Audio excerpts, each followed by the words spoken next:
You need to hear this because the person who hurt you didn't get away clean. Y'all don't get what I'm saying to you. You think you're the only one that had any pain because you went in the pit. But the one who threw you in the pit has to live with the guilt that you never did a thing to hurt them. And God is too just to let them get away without suffering. They may not have gone in a prison. When I was 45 years old, I'm like, I'm going to control my environment. I'm going to take every penny I have, all the energy I have, all the resources I have, and I'm going to improve me. If I got to go broke in the process, because I'm already broke. Look, if you're not fulfilled, if you're not reaching your full potential every day, you're broke right now. If you find your passion, you have this tremendous energy, it's sustainable energy. But momentum requires you always do the next thing to keep the momentum going. If you believe in what you're doing, that's fuel. That adds more fuel to your fire. You gotta keep going, you gotta keep pushing through, you gotta keep persevering. Because at the end of the day, when you do more, you'll be amazed at how the universe conspires to help you get to the place that you wanted to get to. So believe in you, break out the shade and let the sun shine on through. Because it's on you to be you. And the reason you get yourself in a passionate place is so that you change your life, and the only thing that changes your life is making a decision. So while you're in this passionate state, that's when you make decisions. The only way that commitment and the energy and the momentum continues is if you take immediate, massive what, my friend? Massive action is the cure-all. Massive action is the cure-all. That's how you develop yourself. That's how you begin to appreciate what you get. When you're working on a dream, at some point in time, a transition takes place. And the transition is what you are becoming in pursuit of the dream. Because even if you don't get the dream, you become such a strong and powerful person. It will so change your life, you can look at something else and say, well, I think I won't do this then. Because you've now developed yourself in such confidence and such competence in how to deal in the arena of life that you can move into another area and not miss a beat. Once you begin to discover who you are, then you'll really realize how you have been given authority and dominion over everything on the face of the earth, including all the dimensions of your life. But you can only do that through the struggle of life. And most people avoid the struggle. Most people go through life avoiding training. And when you go through life like that, something in you dies. Something in you that you never activated lying dormant in there, that you never get a chance to call on because you have not challenged yourself. Somebody said, the land of familiarity belongs to the dead. So most people like to feel like they're staying in the area of their comfort zone. They only want to do those things that they know how to do well. Osteen said, unless you attempt to do something beyond that which you've already mastered, you will never grow. So if you want to begin to grow, you've got to put something out here that you can't reach easily, that has got to make you stretch, got to make you jump for it, got to make you get back a little bit and dig in so that you can take a leap for it. And maybe you jump up there and you miss it and you steal your knees and you come back again and you bust your lip next time. But you keep on and through that process, you learn how to leap higher. You start challenging yourself to go deeper, and then you discover some things about you that you don't know right now. Some talents that you had in you that you didn't know that you can do. If you want to begin to make this stuff happen for you, I think that it's very important that you start voice within you. Don't try and make everything logical. There's some things about life that defies logic. but you just can't explain how the outcome is going to be. I think that's why Paul said you got to learn how to walk by faith and not by sight. That once you begin to trust yourself and your ideas and your instincts, life takes on a whole new meaning, because now I want you to do that feeling that you are led. Just feel, I am led. Ladies and gentlemen, don't give your power away. You don't need anybody to approve your dream. It was given to you. If they can't see it, it's because it wasn't given to them.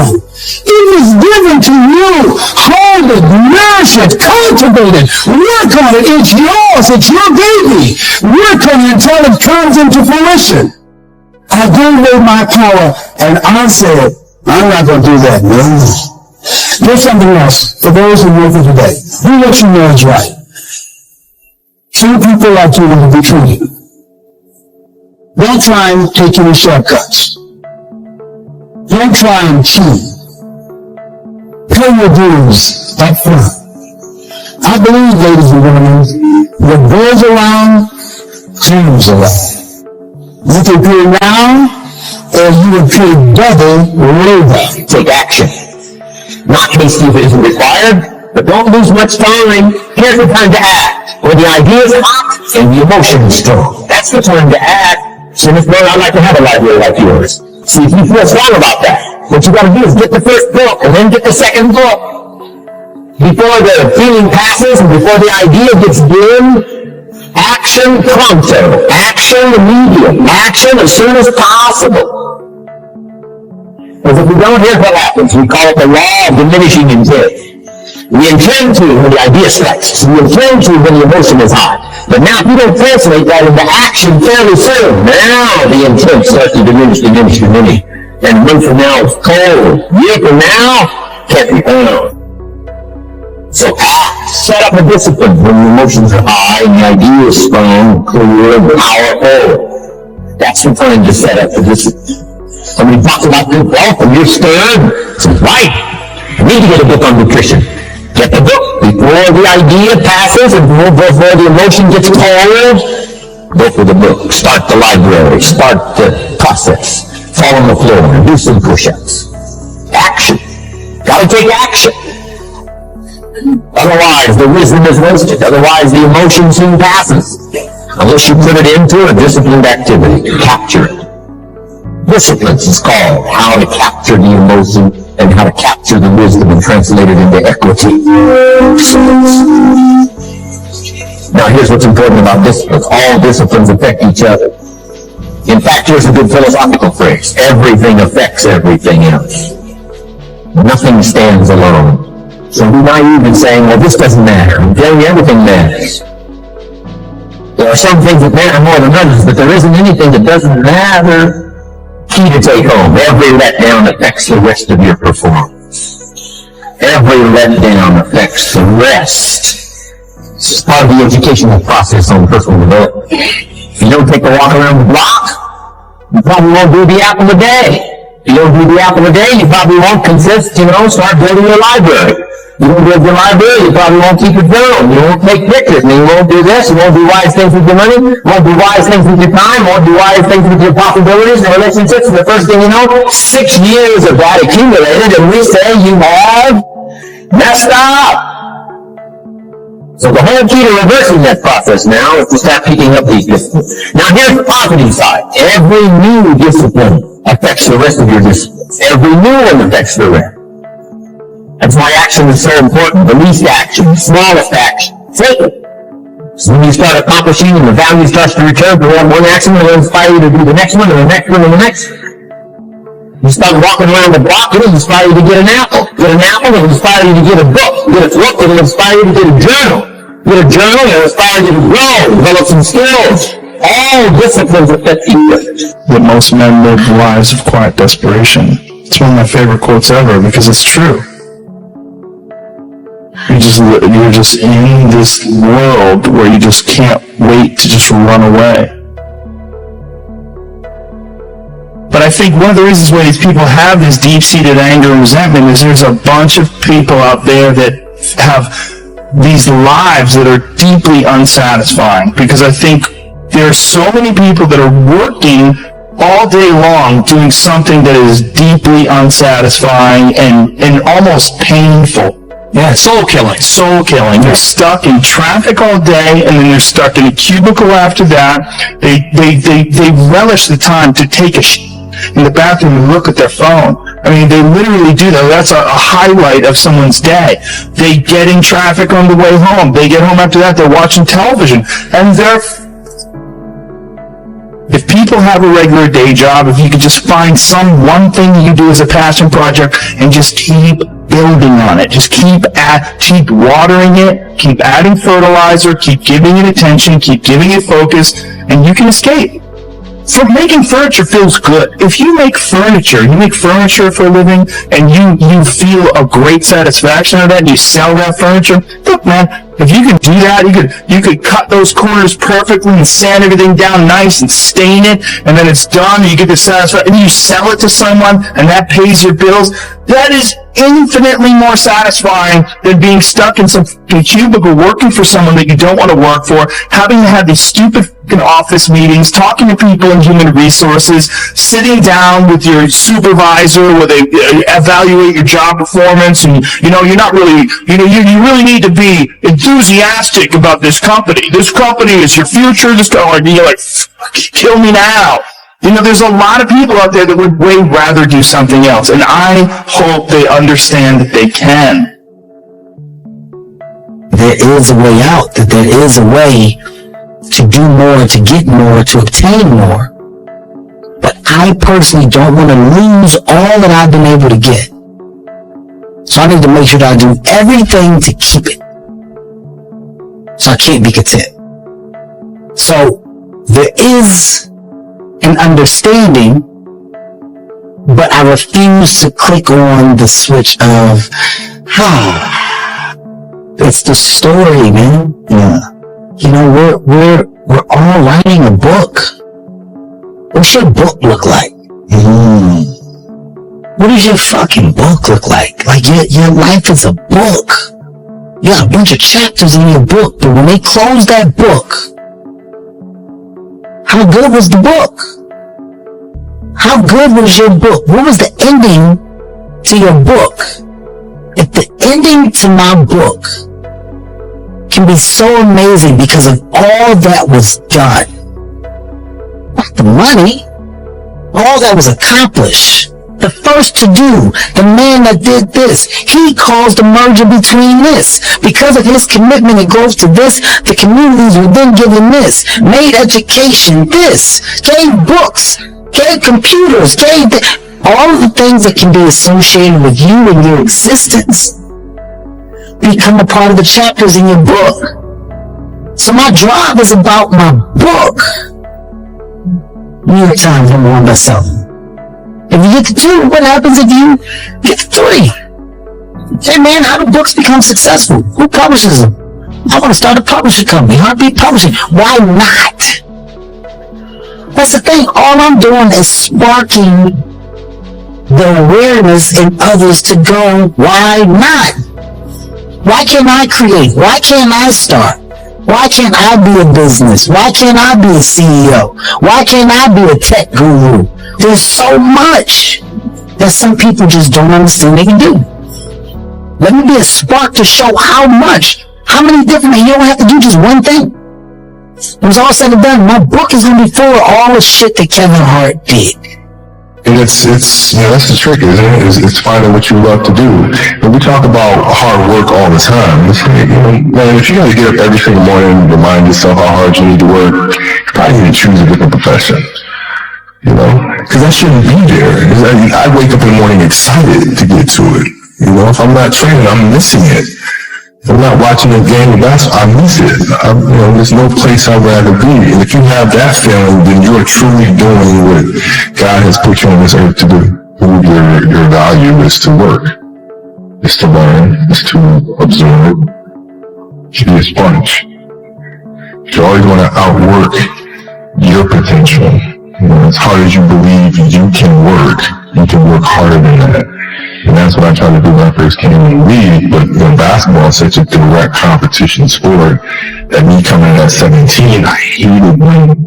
like my teammates would say, you know, I get hit with an elbow, right? Shaq would hit me with an elbow in practice, and like, you know, Lee Van Exel will come up and say, "Are you okay?" Motherfucker, what?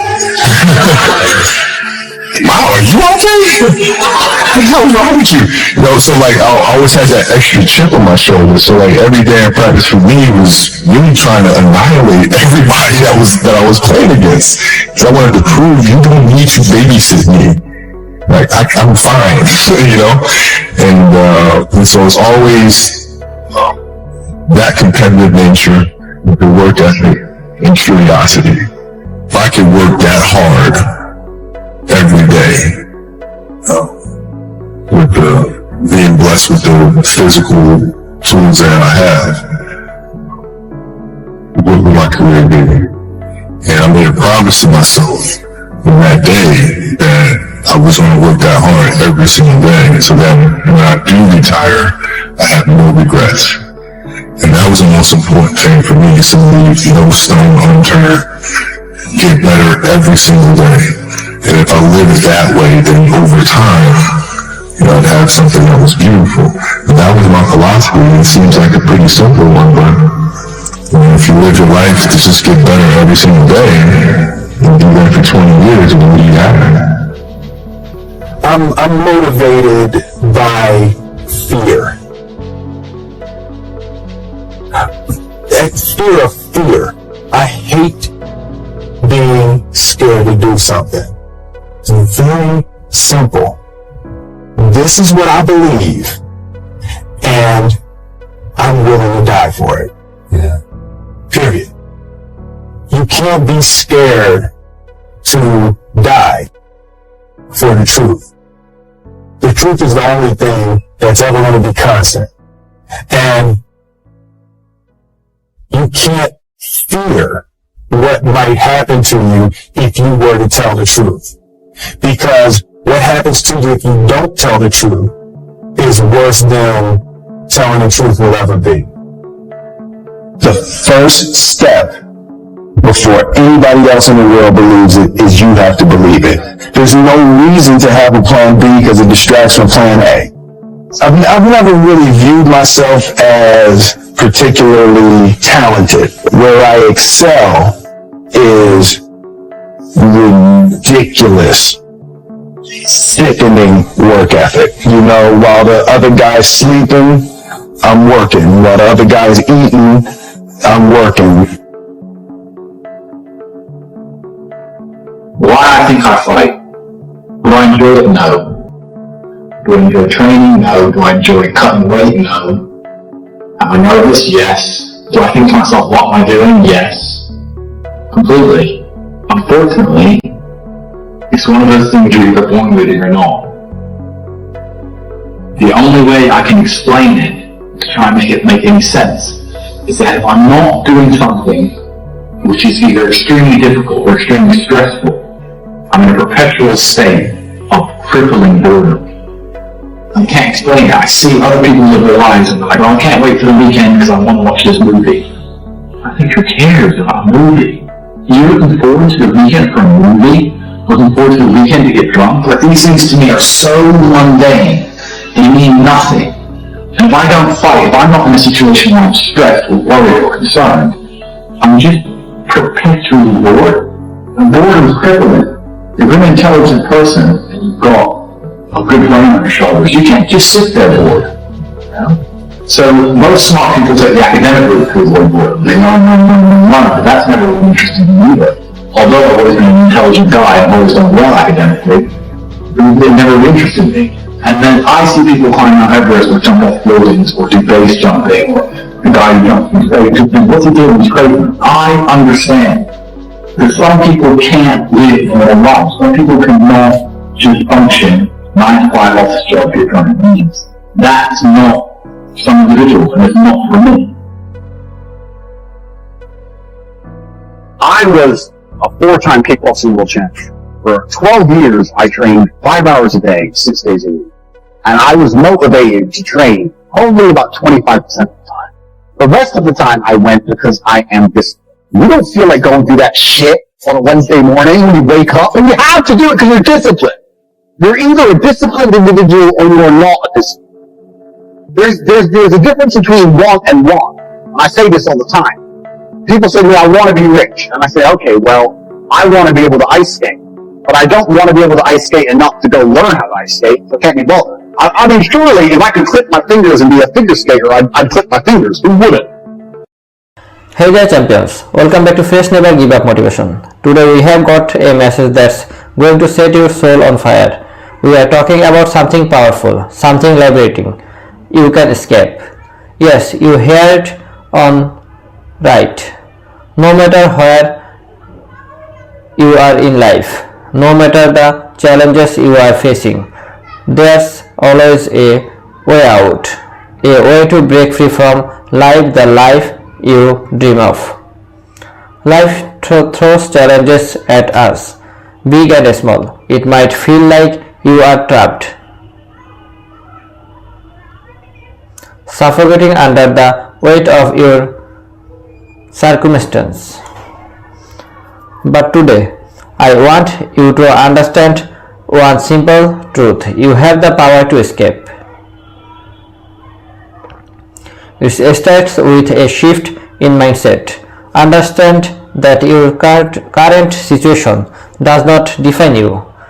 Your past does not dictate your future. You are not a prisoner of your circumstance. You are the master of your destiny. Take a look at they faced adversity head on, but instead of giving up, they chose a fight. They embraced the idea that they could escape the limitations holding them back. Step 1. Reflect on your current situation. What's working? What's not? Refine your goals and priorities. Sometimes we get so caught up in the chaos that we lose sight of our true desires. Step 1.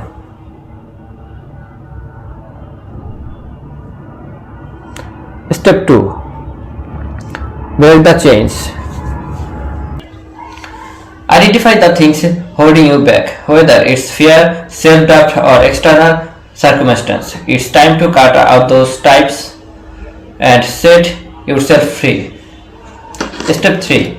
Take hold action. Escape is an active process. It requires courage, determination, and a willingness to step outside your comfort zone. Take the first step and the universe will conspire to help you on your journey. Remember, escaping is not about running away, it's about running towards a better, brighter future.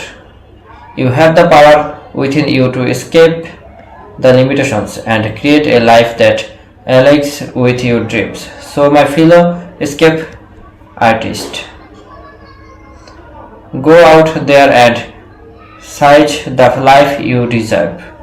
You have escaped, you can escape, and you will. Don't just exit life. Thanks for joining us on Fresh Never Give Up Motivation. Hit that subscribe button, gives up a thumbs up, and let's inspire the world together.